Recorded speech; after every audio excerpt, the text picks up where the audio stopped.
कैसी लगी फिल्म आपको? मैंने की है, मुझे तो अच्छी लगेगी। आप बताइए आप लोगों को कैसी लगी? बिल्कुल ऑडियंस जो है अच्छे रिएक्शन दे रही है, काफ़ी सारे लोग हैं वो इमोशनल हो रहे हैं फिल्म देखकर।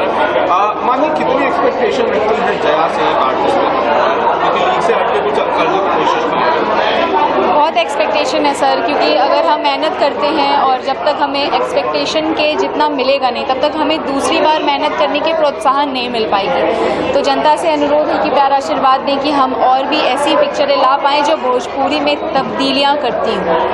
जी, आज जया के बारे में अगर मैं पूछूँ तो जो लोग उन्होंने फिल्म नहीं देखी अभी जो देखेंगे उनके बारे में क्या बताती हैं फिल्म के बारे में, आप कैसे आप एक्सप्लेन करते हैं? एक्चुअली जब ट्रेलर आया था तभी बहुत लोगों ने ट्रेलर को बहुत प्यारा आशीर्वाद दिया था और रिव्यू भी बनाई थी आप लोगों ने सबने, तो सब वेट कर रहे हैं जया का कि जैसे आए तो, और जिन्होंने देख लिया वो तो देख लिए, पर जो नहीं देखे हैं वो अनुरोध है कि प्लीज़ देखिए, आपको एहसास होगा कि सच में भोजपुरी बदल रहा है। जया की अगर मैं कहानी देखूँ तो ट्रेलर है उसे देख के ही लगता है कि फिल्म अब तक बनी फिल्मों के विषय में जो है वो बहुत ज़्यादा अलग है। शायद इस विषय पर किसी ने फिल्म नहीं बनाई थी। जब आपकी फिल्म अलग होती है, यूनिक होती है, तो फिर लगता है कि भाई थोड़ा सा डर भी होता है कि यार अलग सी चीज़ बनाई है, पता नहीं लोग कैसे रिएक्ट करेंगे। नहीं सर, बिकॉज अभिनय में डर नहीं होता है, तो मैंने उसमें अभिनय किया है तो मुझे डर नहीं लगी थी और मुझे बहुत एक्सपेक्टेशन था कि लोग पसंद करेंगे। मैं बहुत मेहनत और शिद्दत से मैंने काम किया था। मुझे याद है वो शूटिंग का पीरियड, हम मणिकर्णिका घाट पे, लोग कहते हैं लड़कियां मणिकर्णिका घाट पे नहीं जाती, हम वहाँ शूट कर रहे थे। थोड़ा डिफ़िकल्ट था बट बहुत अच्छा एक्सपीरियंस था और इतना प्यार आशीर्वाद मिल रहा है तब तो मज़ा आ गया। बिल्कुल बिल्कुल, आपने जो मेहनत की है उसका जो रिजल्ट है वो आपको मिल रहा है प्यार आशीर्वाद में, और मैं समझ रहा हूँ कि आगे भी दर्शक आपको इसी तरह से प्यार और आशीर्वाद देंगे। जया से जुड़ा हुआ कुछ किस्सा बताइए, मसलन बाल कटवाने वाला या फिर और कोई भी चीज़ जो इंटरेस्टिंग हो।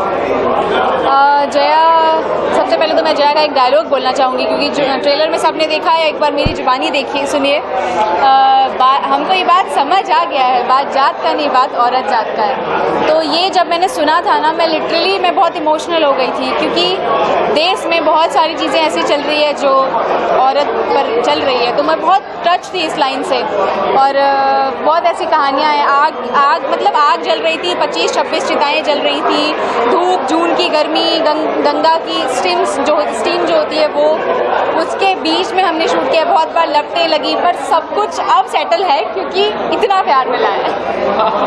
बहुत सर, वो जो आग की लहरें होती है वो मुझे मैं लिटरली जल गई थी, देखा जाए तो जून की गर्मी और आगे 25-26 चिताएँ जला रहे हैं। मणिकर्णिका पे हम लोगों को बहुत डर होता है अंदर से जाने का, और मैं बीच मणिकर्णिका पे चल के जा रही थी और वहाँ शूट हो रहा था सर, तो बहुत मेहनत तो हुई है। अच्छा, कई सारे लोगों का ये मानना है कि भाई भोजपुरी में जो फिल्में हैं वो बड़े हीरोज़ के नाम से बड़े हीरो पे भी फिल्में हैं, तो दर्शक से बहुत प्यार और आशीर्वाद देते हैं, पसंद करते हैं। आपके पास कोई बड़ा हीरो नहीं सर, देखिए अब दौर बदल रहा है और OTT प्लेटफॉर्म्स एंड ऑल, जितनी भी जगह नेटफ्लिक्स, हॉटस्टार, जो भी अमेज़ॉन, जो भी चीज़ें हैं, उस पर अब सिर्फ और सिर्फ स्टोरी हीरो है, जो कॉन्सेप्ट है वो हीरो है। तो मुझे पता है कि जो मेरा कॉन्सेप्ट है वो मेरा सबसे बड़ा हीरो है, तो मैं उसको लेकर चल रही हूँ। तो आपको ऑफर हुई होगी तो आपको ये लगा कि कोई और सिनेमा है, थोड़ा अलग सा विषय है, आपको करना चाहिए या नहीं करना चाहिए, क्या मन में आया था उस दौरान? ये मेरा फेवरेट जॉनर है, कल्ट सिनेमा। तो जब मुझे आया तो मैं बहुत खुश थी कि ऐसी सब्जेक्ट के लिए रत्नाकर सर, धीरू सर मुझे प्रिफेयर कर रहे हैं, सोच रहे हैं कि माही जी कर पाएंगी, तो मैं बहुत खुश थी। थैंकफुल हूँ उन लोगों की कि उन लोगों ने इतना भरोसा करके मुझे इस पिक्चर में रखा। जया के बारे में अगर आप बताना चाहें कुछ कि जया का आपके जीवन से कोई कनेक्शन हो पाता है, कभी लगता है कि कोई क्वालिटी है जो जया के अंदर है और वही माही है?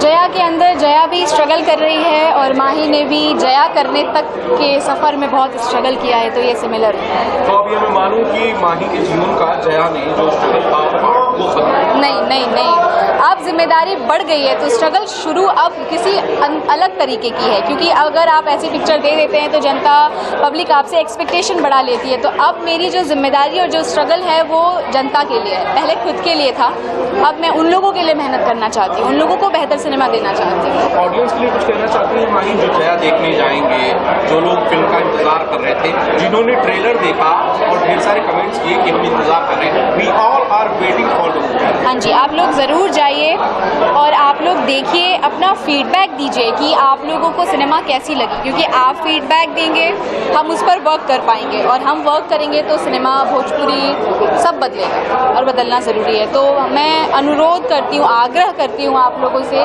कि ऐसी सिनेमाओं को प्लीज़ बहुत प्यारा आशीर्वाद देने की ज़रूरत है आप लोगों को। एक ऑडियंस जो पैसे लेकर जाती है वो क्यों देखने जाए?